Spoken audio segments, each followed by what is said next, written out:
Riddles டோல்கேட்ல சும்மா உட்காந்து போன நோண்டிக்கிட்டு இருந்தேன். டிரைவருக்கு சப்போர்ட் பண்றதா கைடுக்கு சப்போர்ட் பண்றதான்னு யோசிக்கிற அளவுக்கு பண்ணிட்டாங்க என்ன. போன நோண்டிட்டு இருக்கும்போது ஒரு இந்திக்கார் வந்தாரு.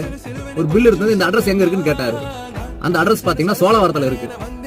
ரெடில்ஸ் டோல்கேட்ல இருந்து சோழவரம் எவ்வளவு தூரம் இருக்கும்? ஒரு 3 to 5 கிலோமீட்டர் இருக்கலாம். அதுக்கு கைடு 500 ரூபாய் கேட்டாரு. எனக்கு வழி சொல்லுங்க, நானே போறேன் அப்படின்னு இந்திக்காரன் வந்து எங்கிட்ட கேட்டான். நான் எதுவுமே சொல்லவே ஆரம்பிக்கல, பில்லு தான் வாங்கி பார்த்தேன். அந்த கைடு என்கிட்ட சண்டைக்கு வந்துட்டாரு.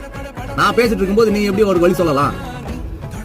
வழி சொல்றதா இருந்தா அவனுக்கு அந்த பக்கம் மாதாவரம் இல்ல திருவள்ளூர் பக்கம் எங்கேயாவது வழி சொல்லி விடு, அவன் எங்கேயாவது போய் சுத்திட்டு வரட்டும், அப்ப அவனுக்கு அறிவு வரும் அப்படின்னு சொல்றாரு.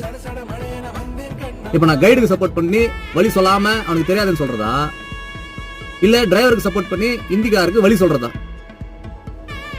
நீங்களா இருந்தா கைடுக்கு சப்போர்ட் பண்ணுவீங்களா, இந்திக்கார டிரைவருக்கு சப்போர்ட் பண்ணுவீங்களா? நம்ம ஊருக்காரன் பாப்பீங்களா, வெளியூர்காரன் பாப்பீங்களா? ஏன்னா நம்ம தொழிலுக்கு டிரைவரும் முக்கியம் தான், கைடும் முக்கியம் தான்.